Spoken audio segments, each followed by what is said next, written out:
First, let's go through the materials that you will need. For this project, we are using 12 GroundPlug Twister M12 footings in 600mm length. We are also using the angle brackets with washer and bolt. To level the frame, we used a good handful of wedges.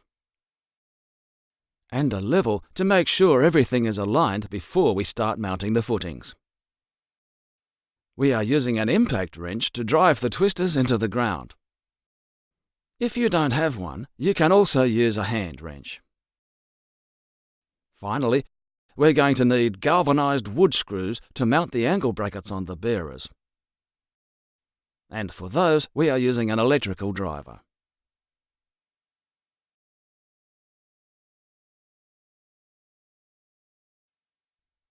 Once you have leveled your deck, take your GroundPlug Twister footing, place it next to your bearer, hold it nice and plumb, and use the impact drill to drive it into the ground. Make sure the knot is positioned just below the bearer.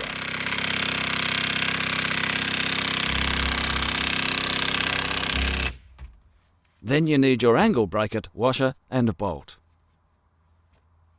Position the bracket on the footing against the bearer, place the washer on top, and screw in the bolt. Use the impact wrench or hand wrench to tighten the bolt. Now all that is left is to mount the bracket to your bearer.